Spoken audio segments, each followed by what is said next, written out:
Selamat malam, salam sejahtera bagi kita semua. Mudah-mudahan kita dalam keadaan sehat dan baik-baik saja. Perkenalkan, nama saya Damir Nababan dari kelas manajemen part 1. Di sini saya akan menjelaskan tentang konsep manajemen perubahan. Manajemen perubahan adalah istilah kolektif untuk semua pendekatan untuk mempersiapkan, mendukung, dan membantu individu, tim, dan organisasi dalam membuat perubahan organisasi. Penggerak perubahan yang paling umum meliputi evolusi, teknologi, ulasan proses, krisis, dan perubahan kebiasaan konsumen. Tekanan dari pendatang bisnis baru, akuisisi, merger, dan restrukturisasi organisasi mencakup metode yang mengarahkan atau mendefinisikan kembali penggunaan sumber daya, proses bisnis, alokasi anggaran, atau mode operasi lainnya yang secara signifikan mengubah perusahaan atau organisasi tersebut. Perubahan sering dikatakan sebagai satu-satunya yang konstan dalam kehidupan seseorang. Faktor-faktor eksternal dan internal hampir selalu mengarah pada perubahan dalam cara sesuatu terjadi. Kebanyakan di antara kita sudah menyadari bahwa lingkungan di sekitar kita selalu bergerak, berubah, mempengaruhi kehidupan kita masing-masing. Melakukan perubahan ialah kebutuhan mutlak, namun pengalaman empiris menunjukkan bahwa upaya perubahan tidak selalu berhasil. Untuk itu perubahan yang dilakukan perlu dikelola dengan baik dan benar. Sumber daya manusia berperan sebagai pemain kunci untuk keberhasilan perubahan. Oleh karena itu, ke depan sumber daya manusia harus selalu ditingkatkan pengetahuan dan keterampilan secara terus-menerus.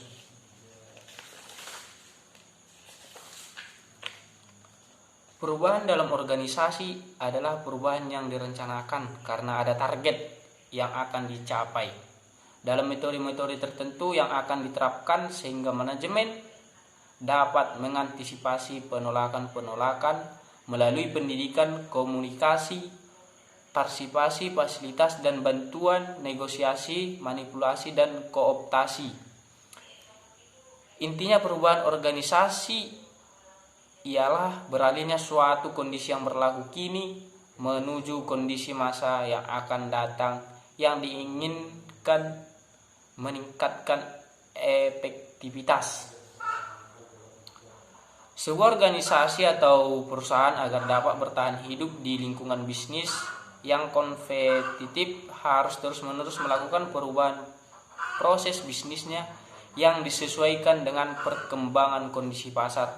Nah, apabila sebuah organisasi tidak tanggap terhadap perubahan yang terjadi pada lingkungan bisnisnya, maka organisasi tersebut secara tidak langsung sudah mematikan pasarnya sendiri. Dengan demikian, sebuah change manajemen merupakan hal yang penting untuk diperhatikan organisasi untuk keberlangsungan hidupnya dan meraih keunggulan kompetitif. Konsep manajemen perubahan. Manajemen perubahan adalah proses, alat, dan teknik untuk mengelola isi perubahan orang untuk mencapai hasil bisnis yang diperlukan. Manajemen perubahan diturunkan sebagai proses, peralatan, dan teknik yang digunakan untuk mengelola proses perubahan dari sisi orang. Dalam dunia dan pasar yang dinamis, diasumsikan bahwa setiap perusahaan atau bisnis harus terus berubah untuk beradaptasi dengan kebutuhan spesifik yang pelanggan dapat hadir pada waktu tertentu. Perubahan konstan inilah yang membuatnya perlu memiliki kebijakan manajemen perubahan yang aktif dalam perusahaan. Secara tradisional, manajemen perubahan telah dipahami sebagai tradisi dan kondisi awal di mana perusahaan berada sebelum perubahan. Manajemen perubahan adalah istilah yang digunakan secara luas di bidang teknologi.